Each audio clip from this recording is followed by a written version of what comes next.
Hello again. I've already done a reading from the beginning of The Castle, my new book, and I thought it would be interesting to do another one from about a third of the way through, just to give you some sense of the adventure. At this point, which is chapter 19, Peta Jones, my heroine, has found herself in the castle where a lot of the action takes place. That's Peta spelt P-E-T-A, by the way, not the boy's name. And she's been looked after by two children that she's encountered there. One slightly younger than her, one slightly older. And she's worried about her dad. A bell jingled outside, and suddenly the corridor was filled with the sound of running footsteps. Karim announced that he and Amina must go too. They were needed by the family. Just like that, they were gone. I was alone. I looked down at what Amina had brought for me. She might be a slave, but she had provided the best selection of food I'd seen in days. While she and her brother were away, I worked my way ravenously through everything, including the nuts. It turned out the small white lumps were soft, fresh cheese. The pastries were stale, but full of vanilla cream. Some of the fruit was old and turning brown, but I was so hungry that it all tasted good. Karim came back, clutching some things in a bundle of cloth, just as I was finishing the last pastry. He moved a couple of loose stones out of the wall and tucked the bundle away in a secret hiding place.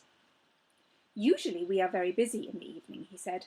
There is always a celebration of some sort, but tonight it is on the vessel, and we are not invited to the vessel.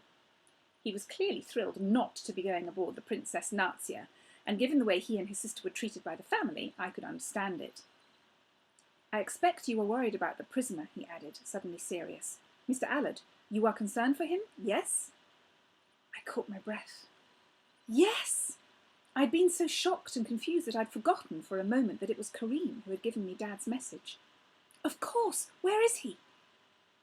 In a place beneath the kitchens. He is very... You are crying again, Peta Jones. You really are a tearful girl. I did not expect this, because you are also brave. You have come to find him. Do not cry. It is all right, really. It is all right. I'm sorry. Dad was here. He really was. My tears were pure relief. And who was looking after him? I am, Peta Jones, and sometimes my sister. We bring the prisoners food. We tend to their wounds when they are not cared for by the guards. It is not a healthy place down there. They are dirty. They get diseases and other things. There were other prisoners and wounds? There was so much I needed to know and could hardly bear to ask. But, Mr. Allard, what do you know about him? Karim sighed and came over to sit near me. He came here many months ago. One day I saw the guards dragging him from his computer. They took him to a special room and asked him questions. They did not look after him. For a long time he stayed in that place. Then they moved him to the dungeons. This place has dungeons? Yes. He was there for a long time, but recently they took him back to the room where they do these things. The master asked Mr. Allard about the power of Peta, but he did not reply. Then they told him they were sending some people to go and get the kid, which was you, and when they brought you here they would kill you. Kill me? I whispered. You said, kill me? Can they do that? Yes, they can, he shrugged, as if that was fairly typical conversation here at the castle. After that, Mr. Allard asked me to telephone you and give you the message. Later, he went on, I heard Marco and Ingrid boasting to their friends that they would bring you back on the superboat and they would get a free ride. He seemed very proud of himself. That is how I knew how long you must hide. Yes, I said, I see. My voice was shaky. My brain was still processing kill you and yes, they can. That message, Karim went on, I still do not understand. Mr. Allard said you have a power. The master said so too. What is your power, Peta Jones? I don't have one. It's just my name. Please? Really?